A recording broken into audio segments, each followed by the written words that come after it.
सामने आई लद्दाख में झड़प की असल कहानी। चीन ने पार की निजता की सारी हदें। 15 जून को था राष्ट्रपति जिनपिंग का जन्मदिन। जिनपिंग को गिफ्ट देने के लिए चीनी सेना ने रची साजिश। भारतीय जवानों का धोखे से बहाया खून। शर्मनाक, बर्बर, क्रूर, नीचता, जिन भी शब्दों का इस्तेमाल किया जाए वो चीन के सामने छोटे पड़ जाएंगे।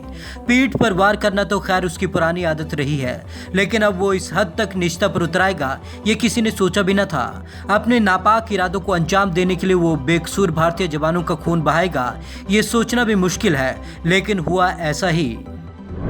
जिनपिंग के जन्मदिन पर बहाया भारतीय जवानों का खून। दरअसल लद्दाख की गलवान घाटी में 15 जून की शाम जब चीनी सैनिक धोखे से भारतीय सैनिकों पर हमला कर रहे थे, बर्बरता और क्रूरता की हदें पार कर रहे थे, उसकी असल कहानी अब धीरे धीरे सामने आ रही है। जिस शाम को लद्दाख की गलवान घाटी भारतीय सैनिकों के खून से लाल हुई थी, उसी दिन चीनी राष्ट्रपति शी जिनपिंग का जन्मदिन था। राष्ट्रपति शी जिनपिंग भी अपने जन्मदिन का जश्न मना रहे थे। जिनपिंग को खुश करने के लिए बहाया खून। ऐसी खबरें सामने आ रही हैं कि चीनी सैनिकों ने ये नीच हरकत इसलिए की ताकि राष्ट्रपति जिनपिंग को खुश किया जा सके। चीनी सैनिक अपने राष्ट्रपति को जन्मदिन का तोहफा देना चाहते थे, इसलिए उन्होंने धोखे से भारतीय सैनिकों पर हमला किया। भारतीय सेना के सूत्र भी पीएलए यानी कि पीपुल्स लिबरेशन आर्मी की इस करतूत को जिनपिंग के जन्मदिन पर उन्हें तोहफा देना जैसा बता रहे हैं, वो भी बर्बरता की सारी हदों को पार करते हुए। शहीदों के शरीर पर मिले जख्म दे रहे गवाही। चीनी सैनिकों से झड़प में शहीद हुए भारतीय सैनिकों के शरीर पर मिले जख्म इस बात की गवाही दे रहे हैं। 20 शहीदों में से 16 के शरीर पर डंडे, पत्थर जैसे हथियारों से गहरे जख्म हैं, जबकि 4 सैनिकों की मौत चोटी से गिरने से हुई। हालांकि ये साफ नहीं है कि उन्हें जानबूझकर धक्का दिया गया या वह धक्का मुक्की में पगडंडी से गिर गए।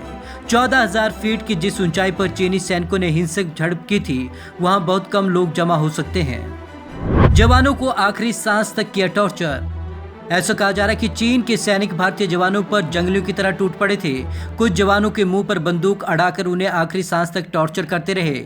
चीन के सैनिकों ने सभी तरीके के हथियार इस्तेमाल किए। ऐसे शुरू किया था हमला।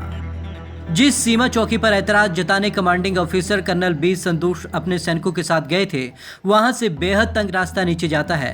पहले चीनी सैनिक इस चौकी से तंबू वापस ले जाते दिखाई दिए थे, लेकिन कर्नल की टुकड़ी पहुंचने पर पीएलए ने पैंतरा बदल दिया और उन्हें घेर कर मारना शुरू कर दिया।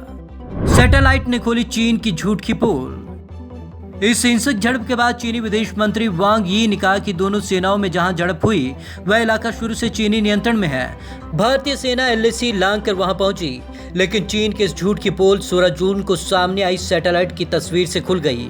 16 जून की शाम को इस तस्वीर में चीनी सैनिकों के बैरक भारतीय इलाके में दिख रहे हैं, यानी घटना के अगले दिन भी चीनी सेना पीछे नहीं हटी। दोहरी चाल चल रहा चीन।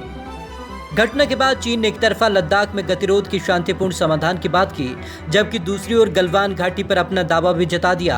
बीजिंग में विदेश मंत्रालय के प्रवक्ता झाओ लिजियांग ने कहा कि चीन बातचीत से विवाद सुलझाने के पक्ष में है।